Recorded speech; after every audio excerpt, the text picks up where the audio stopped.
In the quiet suburb of Coral Springs, Florida, the Crawford family appeared to be the picture of perfection. William Crawford, a respected architect in his late 40s, lived in a sprawling colonial-style house with his wife Emily and their teenage daughter Lila. Neighbors admired their well-manicured lawn, their weekly Sunday brunches, and how Emily always had a warm smile for everyone. But behind closed doors, the house on 81st Avenue harbored dark secrets that no one could have imagined. On a rainy Thursday morning in October 2023, William dialed 911 in a panicked voice, claiming he found Emily unresponsive in the bathtub. Emergency responders rushed in, but it was too late. Emily was pronounced dead at the scene. Initially, police suspected an accidental drowning, but the medical examiner's report hinted otherwise: bruises around her neck and water in her lungs that didn't quite add up. Detective Vega, newly transferred from Miami, took a special interest in the case.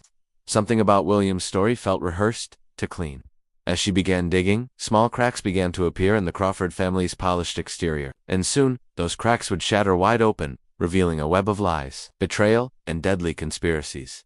Detective Vega returned to the Crawford residence the next morning, not as a courtesy call, but with questions. William greeted her at the door, somber yet composed. "She slipped," he repeated. "She was taking a bath after yoga. I was making breakfast." But Marisol noticed subtle signs: a fresh coat of paint on one wall of the bathroom, an air freshener covering, something foul. And then there was Lila, withdrawn, jumpy, watching her father like a hawk. Neighbors began to speak. Emily had seemed tense lately. She'd stopped attending her book club. A friend recalled a bruise on her wrist Emily claimed was from gardening. The Crawfords' housekeeper Rosa revealed something darker. She was scared. Rosa whispered she wanted to leave. Police began reviewing surveillance from the Crawford street. At 3:17 a.m., the night before Emily's death, a figure was seen exiting the garage and tossing something into the trash bin across the street. "Just out of frame." Marisol ordered the trash searched. Inside a black bag, they found damp towels, torn bedsheets, and a single latex glove smeared with blood. This wasn't an accident, this was murder, and someone in the house knew exactly why. Detective Vega turned her focus to Lila Crawford. The 16-year-old had barely spoken since her mother's death, but her silence spoke volumes. Vega requested a private conversation at the station.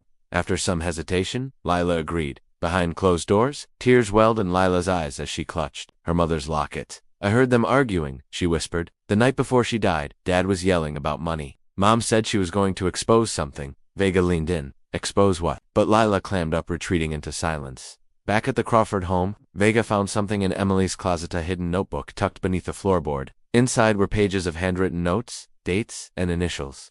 Emily had been keeping a record meetings William took, strange bank transfers, mentions of someone named S. The final entry, dated 2 days before her death, read, "He lied again. I'm not safe.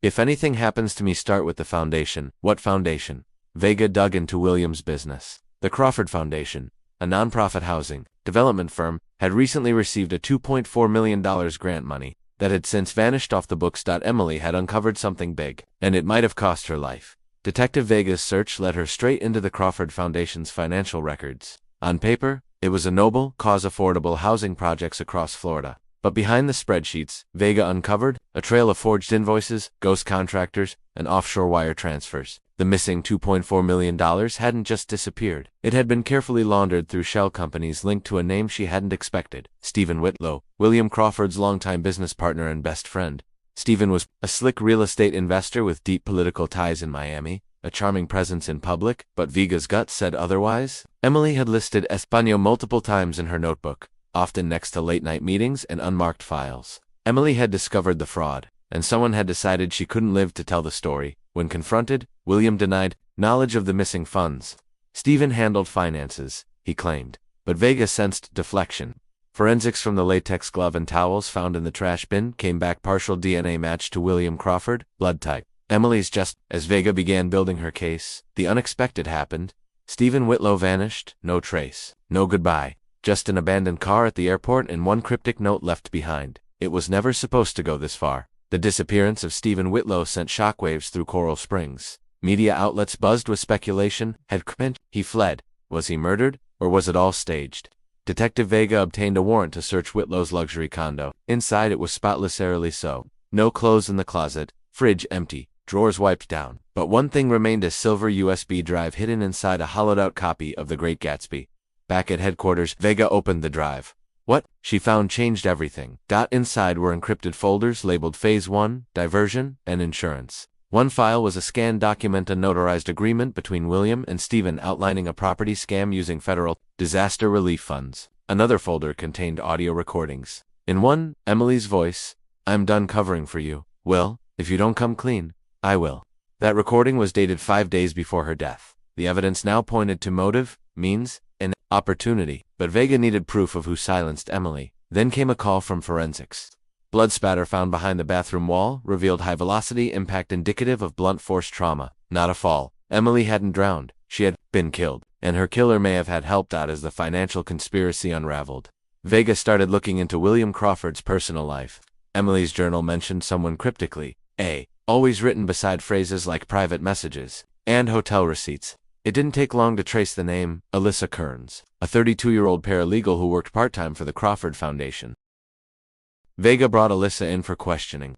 Nervous but defensive, Alyssa admitted to a brief relationship with William. It was emotional support, she claimed. He said Emily was cold, distant, unloving, but phone records showed otherwise. Over 200 calls between them in the month leading up to Emily's death. More damning, Alyssa's fingerprints were found on the trash bin across the street where the bloody items were recovered, cornered. Alyssa broke, he told me. She was going to destroy everything, that she had evidence, that she was going to the police. He said if she talked, we'd both go down. He didn't say exactly what he'd do, but that night, he asked me to help him clean up. Vega realized Alyssa wasn't just a mistress. She was a witness and, maybe, an accomplice. Now Vega had leverage, but would Alyssa flip on William, and if she did, would it be enough to bring the House of Secrets crashing down? Detective Vega returned to the Crawford home one final time, this time to speak with Leela alone. Now with mounting evidence and Alyssa's partial confession, Vega needed to understand the timeline. What Lila revealed shocked her to the core. "I woke up that night," Lila whispered. "I heard a loud noise like something falling. Then, silence. I crept out of my room. The bathroom door was half open. I saw Dad. He was crying, holding Mom in the tub. She wasn't moving." Vega's voice was calm. "Did he say anything to you?" Lila nodded slowly. "He looked right at me and said, 'Go back to bed.' You called." "Didn't see anything. Why hadn't she spoken up earlier?" "He told me if I talked, I'd be taken away. That Mom had a breakdown. That she hurt herself. I wanted to believe him. I really did." Then she handed Vega something wrapped in tissue, a necklace, Amelia's locket broken, with a smear of dried blood. "I found it behind the dresser. He told me he gave it to charity." The final puzzle piece was in place. William Crawford hadn't just killed his wife, he'd terrorized his daughter, and manipulated everyone around him to cover his tracks. Detective Vega worked through the night, assembling the timeline, tying every clue, Emily's journal, Alyssa's confession, Lila's testimony, and the forensic evidence into a single, damning case file. By sunrise, a judge had signed the arrest warrant. Just after 8 a.m., a black SUV pulled up to the Crawford residence. William, dressed in a crisp white shirt, stepped out onto the porch with a mug of coffee, unaware that everything was about to collapse. He didn't resist when the officers approached, but his face remained stone cold. No panic, no surprise, just resignation. "You're under arrest for the murder of Emily Crawford, obstruction of justice, and financial fraud," Vega said, locking eyes with him. He only muttered, "You have no idea what you've started." At the precinct, William asked for a lawyer, but whispers began to swirl. Other names were mentioned in the foundation files, city officials, developers, even a local congressman. The fraud went deeper than anyone imagined. That afternoon, Vega visited Leela to tell her it was over. The girl burst into tears, relief washing over her. But as Vega walked back to her car, her phone buzzed, a restricted number, a robotic voice. "You think it ends with William? You're wrong." Detective Vega replayed the call over and over. The distorted voice, the warning, it wasn't just a threat. It was a clue. Vega dove deeper into the Foundation's donor list and project partnerships. One name stood out: Congressman Trent Halbrook, a rising political star with a spotless public image and close ties to both William Crawford and Stephen Whitlow. Campaign records showed donations funneled through shell companies, linked to the same offshore accounts Emily had been tracking. A quiet visit to a whistleblower accountant at City Hall confirmed her worst fears. Halbrook had allegedly approved zoning permits for fake housing projects in exchange for kickbacks. The money trail led back years well beyond Emily's murder. Suddenly, Viega's investigation wasn't just about a family tragedy. It had evolved into a full-blown political scandal, and someone was trying to silence it before it spread further. The FBI agreed to step in, and Vega was advised to step back for her safety. But that night, her car alarm went off. A brick shattered her windshield. No note, just a flash drive taped to the steering wheel. It contained one file, a video. Emily, weeks before her death. "If you're watching this, something happened to me, and I know who's behind it all." The video opened with Emily sitting at her bedroom desk. Her eyes were red from crying, but her voice was steady. "I never wanted to be part of this. she began, but I found out the truth about William, about Stephen, and about Congressman Halbrook. They've been laundering millions through the Crawford Foundation. They're buying silence, buying land, and even buying protection from law enforcement. She held up a folder marked confidential and continued, if anything happens to me, this is my testimony. This is the insurance policy I never wanted to use.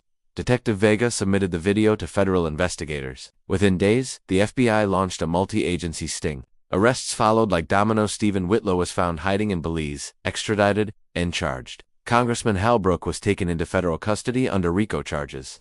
Several city officials were implicated. William Crawford, facing overwhelming evidence and public disgrace, accepted a plea deal, life in prison without parole, in exchange for full cooperation. Alyssa Kearns was given a reduced sentence for her role in the cover-up. Leela, now safe in her aunt's care, testified bravely in court. Emily Crawford's voice, silenced in life, had brought down a criminal empire in death, and the House of Secrets finally collapsed.